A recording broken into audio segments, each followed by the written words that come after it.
అసలు నేపాల్లో ఏం జరుగుతుంది, కొత్త ప్రధానమంత్రి ఎవరు అనేది తెలుసుకోబోయే ముందు నేపాల్లో ఉన్న మన ఇండియన్స్ కి ఓ చిన్న ఇన్ఫర్మేషన్ పాస్ చేద్దాం. నేపాల్లోని ఇండియన్స్ కు భారత విదేశాంగ శాఖ అడ్వైజరీ జారీ చేసింది. ప్రస్తుత పరిస్థితుల్లో నేపాల్లో అప్రమత్తంగా ఉండాలని నేపాల్ అధికారులతో పాటు కాఠ్మండ్లోని భారత రాయబార్య కార్యాలయాన్ని సంప్రదించాల్సిన నంబర్లు +977 980 860 2881 +977 981 032 6134 వాట్సాప్ ద్వారా కూడా ఈ నంబర్లను సంప్రదించవచ్చని భారత విదేశాంగ శాఖ అడ్వైజరీ జారీ చేసింది.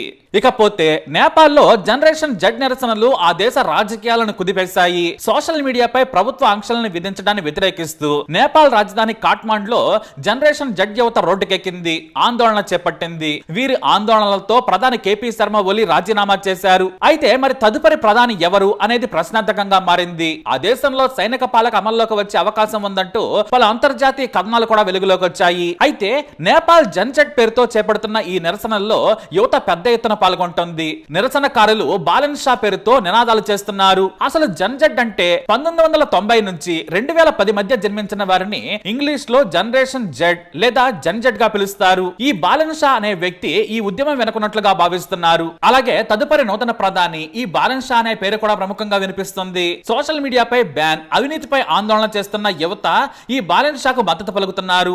అతనే నేపాల్ నూతన ప్రధాని అంటూ సోషల్ మీడియా వేదికగా క్యాంపెయిన్ నిర్వహిస్తున్నారు. ఈ బాలన్ షా 1990 ఏప్రిల్ 27న కాఠ్మండ్లోని నారాదేవ్ ప్రాంతంలో జన్మించాడు. ఈయన తండ్రి పేరు రామ్ నారాయణ్ షా, ఓ ప్రసిద్ధ ఆయుర్వేద వైద్యుడు. తల్లి ధృవాదేవి షా గృహిణి. చిన్నప్పటి నుంచి చదువుతో పాటు సంగీతం మీద కూడా ఆసక్తి చూపించాడు బాలన్ షా. సివిల్ ఇంజనీరింగ్ లో బ్యాచిలర్ ఆఫ్ ఇంజనీరింగ్ పూర్తి చేశాడు. ఆ తర్వాత స్ట్రక్చరల్ ఇంజనీరింగ్ లో ఎంటెక్ చేయడానికి కర్ణాటక వచ్చాడు. విశ్వేశ్వరయ్య టెక్నాలజికల్ యూనివర్సిటీలో చేరాడు. చదువుతో పాటు ర్యాప్ మ్యూజిక్ లో కూడా తనకంటూ ప్రత్యేక గుర్తింపు సంపాదించాడు. 2012లో సడక్ బలక్ అనే తొలిపాట రాశాడు. 2013లో రా బ్యాస్ బాటిల్ ర్యాప్ లో ప్రదర్శన ఇచ్చి ఒక్కసారిగా ప్రజాదరణ పొందాడు. ఆయన పాటల్లో అవినీతి, సమాజ సమస్యలు, యువత కష్టాలు ఎక్కువగా ఉంటాయి. దీంతో ఆయన్ను కేవలం ర్యాపర్ గా కాకుండా యువత గళంగా గుర్తించడం మొదలైంది. 2022లో కాఠ్మండ్ మేయర్ ఎన్నికల్లో ఇండిపెండెంట్ గా పోటీ చేశాడు. అప్పటి వరకు కూడా మేయర్ పదవి ప్రధానంగా పెద్ద పార్టీలకే పరిమితమయ్యేది. కానీ బాలెన్ తన క్లియర్ విజన్, యూత్ సపోర్ట్ తో భారీ మెజారిటీతో గెలిచాడు. కాఠ్మండ్ నగరాన్ని క్లీన్ అండ్ ట్రాన్స్పరెంట్ సిస్టమ్ తో నడిపించడానికి రిఫార్మ్స్ మొదలు పెట్టాడు. మున్సిపల్ కౌన్సిల్ మీటింగ్స్ ని లైవ్ టెలికాస్ట్ చేసి పారదర్శకతను తీసుకొచ్చాడు. చెత్త నిర్వహణపై స్పెషల్ ఫోకస్ పెట్టాడు. అవినీతిపై సున్నా సహనం పాటిస్తున్నాడు. ఈ చర్యల వల్ల ఆయన యువతలో మరింత దగ్గరయ్యాడు. అంతేకాదు అంతర్జాతీయంగా కూడా గుర్తింపు పొందాడు బాలన్ షా. 2023లో Times 100 most influential people list లో చోటు దక్కించుకున్నాడు. New York Times, Reuters, India Today, India Times వంటి పెద్ద మీడియాలు ఆయన గురించి రాశాయి. అయితే ప్రస్తుతం నేపాల్లో కొత్త తరం ఆయన్ను ప్రధానిగా చూడాలని కోరుకుంటోంది. ఇక బాలన్ షా భార్య పేరు సబీనా కాఫ్లే. ఈమె పబ్లిక్ హెల్త్ ప్రొఫెషనల్. వీరికి ఓ కుమార్తె ఉంది. ఇక ప్రస్తుతం వరకైతే బాలన్ షా మీద క్రిమినల్ రికార్డు ఏమీ నమోదు కాలేదు. అయితే కొన్నిసార్లు ఆయన కఠిన నిర్ణయాలు, ప్రత్యేకించి ఇండియన్ సినిమాల స్క్రీనింగ్ ను నిషేధించడం వంటి ఆర్డర్స్ వివాదాలకు చాలా దారితీసింది. అందులో ఆదిపురుష్ సినిమా ఉంది. ప్రభాస్ నటించిన ఆదిపురుష్ సినిమా నేపాల్లో విడుదలైన సందర్భంలో ఈ వివాదం తలెత్తింది. సీత నేపాల్లో పుడితే ఆ సినిమాలో భారత్ లో పుట్టినట్లు చూపించారని అక్కడి నేతలు మండిపడ్డారు. ఈ సందర్భంలో కాఠ్మండ్ మేయర్ బాలన్ షా కూడా స్పందించారు. ఆదిపురుష్ సినిమాలో ఆ సీన్ మార్చాలని, లేకపోతే సినిమా విడుదలను అడ్డుకుంటామని హెచ్చరించారు ఆయన. అలా బాలన్ షా మన ఇండియన్ సినిమా గురించి మాట్లాడారు. ఇక నేపాల్లో సోషల్ మీడియాపై నిషేధం ఎత్తేసినప్పటికీ కూడా ఉద్రిక్తతలు కొనసాగుతూనే ఉన్నాయి. ఎందుకంటే కేపీ శర్మ ఒలి చేసిన పని, తన వెనకున్న తన మంత్రులు, నాయకుల అవినీతిని పరోక్షంగా వెనకేసుకొచ్చాడు మాజీ ప్రధాని. శుద్ధ నీతులు చెప్పి వారి ఆగ్రహానికి గురయ్యాడు. సోషల్ మీడియా కోసం జరుగుతున్న ఆందోళనలను, విమర్శలను ఖండిస్తున్నాను. దేశ స్వాతంత్రం, స్వేచ్ఛ అన్నిటికంటే ముఖ్యం. చట్టాన్ని ధిక్కరించడం సరికాదు. మన సార్వభౌమత్వాన్ని అగౌరవపరుస్తారా అంటూ నిలదీశాడు కేపీ శర్మ. అంతే, అక్కడున్న యువతకు కాలిపోయింది. మేము ఇంతకు ముందు చేసిందంతా సోషల్ మీడియా కోసం కాదురా, మీ అవినీతిని తట్టుకోలేక అంటూ తిరగబడ్డారు జనం. దీంతో ప్రధాని కేపీ శర్మ ఒలితో పాటు పలువురు మంత్రులు రాజీనామా చేశారు. కేపీ శర్మ దేశం వదిలి వెళ్లేందుకు దుబాయ్ కు ప్లాన్ చేసుకుంటున్నట్లు వార్తలు వస్తున్నాయి. నేపాల్ రాజధాని కాఠ్మండ్ లో కర్ఫ్యూ విధించినప్పటికీ కూడా పలు చోట్ల నిరసనలు, ఘర్షణలు జరుగుతున్నాయి. మాజీ ప్రధాని జల్నాథ్ కనాల్ ఇంటికి నిరసనలకారులు నిప్పంటించడంతో ఆయన భార్య రాజ్యలక్ష్మి సజీవ దహనమయ్యారు. ఇలా ఒకరు కాదు, ఇద్దరు కాదు, మంత్రులు, ప్రతి ఒక్క రాజకీయ నాయకుల ఇళ్లపై దాడులు జరుగుతూ ఉన్నాయి. అయితే నిరసనకారులు ఇప్పుడు ఎవరిని కూడా వదిలిపెట్టడం లేదు. పర్యాటకులను కూడా వదిలిపెట్టకుండా వాళ్ళు శిక్షిస్తున్నారు, వెంటపడుతున్నారు, కర్రలతో కొడుతున్నారు, అవసరమైతే తగలబెట్టడానికి కూడా వెనకాడటం లేదు. ఇది చాలా దుశ్చర్య.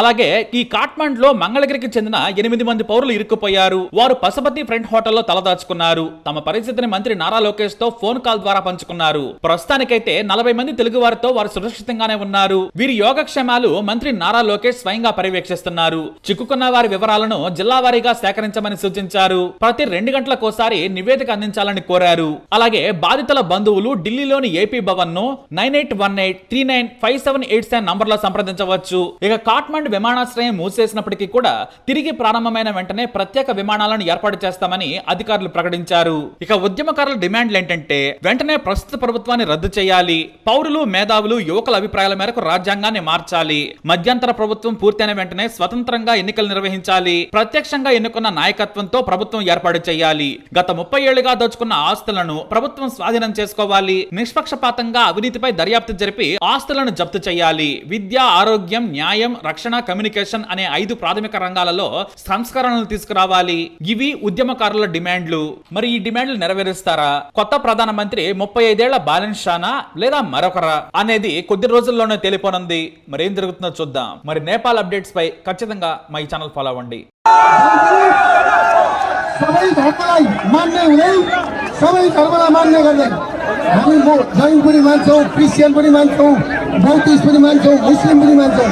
तर त्यो सँगसँगै हाम्रो मूल धर्म भनेको वैदिक सनातन धर्म सापेक्ष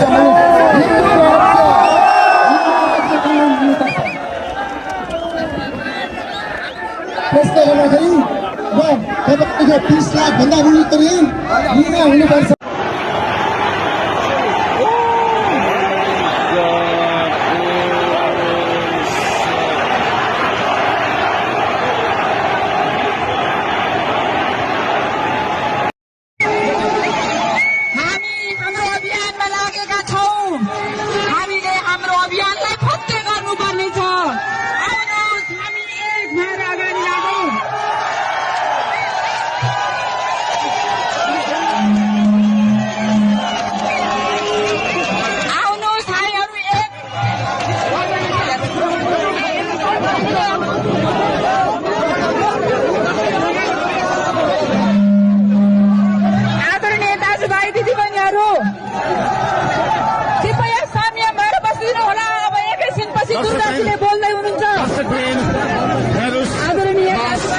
राष्ट्रवादीको मास यो कुनै दुर्गा प्रसाईको लागि मात्र उठेको मास होइन दर्शकबिन, देशको आवाज, देशको लागि उठेको मास भनेर हामीले परिकल्पना गर्न सक्छौँ दर्शकबिन।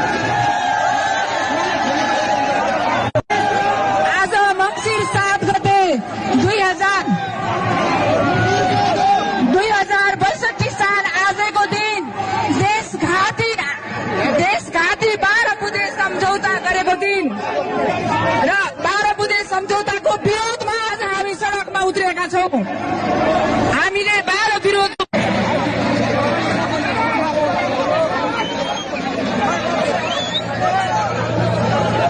हजारौंको संख्यामा यहाँ नागरिकहरू सुस्पष्ट रूपमा उपस्थित भएका हामी देख्न सक्छौँ दर्शकबिन।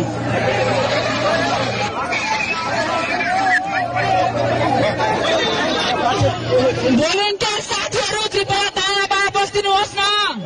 भोलिन्टियर साथीहरू कृपया शान्तसमक साथीहरू यो गाडी भन्दा यो स्टेज भन्दा कम्तीमा 10 मिटर पछाडि हटाइदिनु होला। पिट्ट आदरणीय दाजुभाइ तथा दिदीबहिनीहरू, हाम्रो मुटुको ढुकढुकी